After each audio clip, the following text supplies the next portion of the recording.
Hello all, welcome back to our channel. And in this video, I am going to give you a overview of paper 1 of NTA UGC NET exam. I have been getting a lot of questions on paper 1 of NTA UGC NET exam. Some of you were asking me to brief the paper, what is paper 1. I have decided to give you a complete introduction on paper 1 about the marking system, about the syllabus and the modules included in it.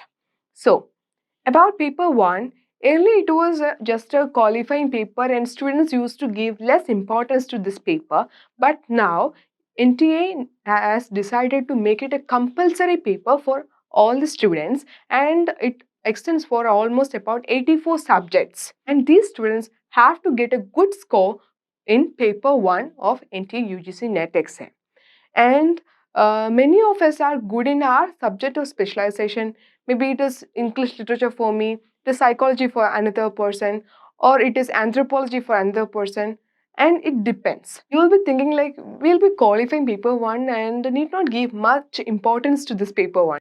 But it's not like that. You have to give a good amount of attention also for paper 1. And about paper 1, 50 questions are being asked from paper 1 and each question carries 2 marks and 50 into 2, which is 100 marks. And all the questions that are asked for NTA NET exam are multiple choice questions and you have to select a choice, select a answer from out of the 4 choices given to you. And there will be no negative marking for paper 1 exam. So you have to get a good score for the paper 1 exam. And also the time limit for the paper 1 is 1 hour. Earlier it was 1 hour and 15 minutes, but now UGC have reduced the time limit to 1 hour, and within this 1 hour you have to answer 50 questions. Now we are moving on to the syllabus of NTA UGC NET exam paper 1. There are about 10 modules included in paper 1, and from each of these modules you can expect about 4, 5 or 6 questions. So you have to give equal importance to each of these sections. And now I'm going to mention you about the different modules. The first module is teaching aptitude. As most of you aspire to become college professors, it is very essential to evaluate the ability of each aspirant to become a good teacher, to know their skills, to know their teaching ability, and to know their knowledge. So, the first paper is on teaching aptitude, and the topic extends from the nature of teaching, objectives of teaching, characteristics of teaching, learners' characteristics, and different techniques in teaching, etc. And from teaching aptitude, we move on to the research aptitude. And what actually research does is that it either adds knowledge to the existing knowledge or to inquire or to understand about something new. So it is very essential to understand the research skills of each student or each aspirant of NET exams. And in this module, the topics cover from the nature of research, meaning of research, types of research, to thesis writing. And for third module, let's move back to our school days. When we used to appear for the English language exams, the first question we note is the reading comprehension.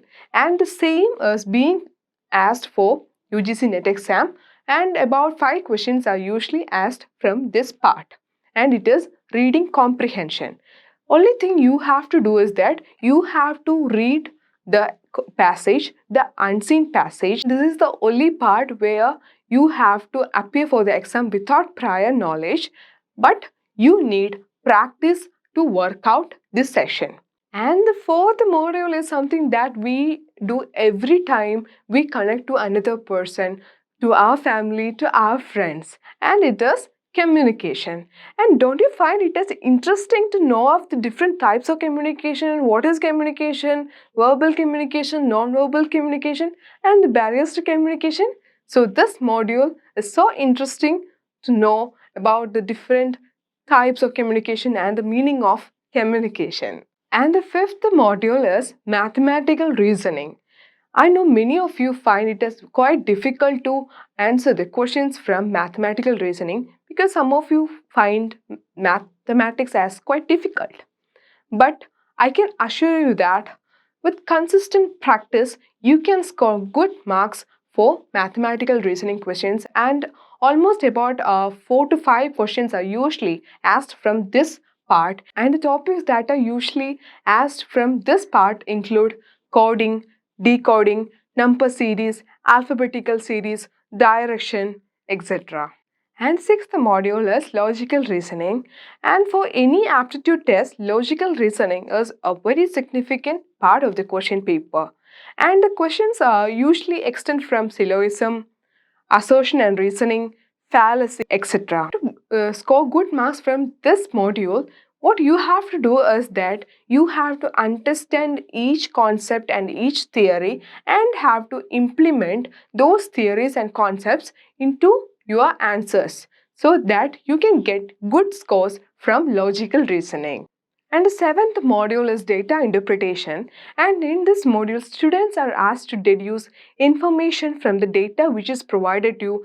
Earlier, it was in the form of pie charts and bar graphs. The trend is seen as you will be given a box or tables in which certain informations or data are provided to you, and the students are asked to answer from these information provided. And the eighth module is on information and communication technology, which is very much relatable to us, especially during this COVID-19 pandemic times, because we see every day different conferences, different webinars being conducted using the facilities of information and communication technology. So in this module, and you must be knowing of internet, intranet, emails, video conferencing, audio conferencing, etc. So this module aims to understand the students' knowledge of information and communication technology, and also analyze how it can be used in our education and for the development of our education system. And the ninth module concerns on something which is very essential to our existence, and it is people and environment. And about this module, of course, we are a generation that faces the effects of climate change, and also we face a lot of natural disasters frequently. This module covers on climate change, its causes, pollution, pollutants, and also different policies, environmental movements, etc. And the last and the 10th module of NTA UGC NET exam paper 1 is higher education system, and it discusses on our higher education system, and also it concerns with governance, constitution, policy, etc. So now we have come to the end of our video. Of course, I know you might have got a good understanding of the complete syllabus of paper 1. I hope that it would help you in your preparation for the coming exam, and best wishes. Do well. Thank you.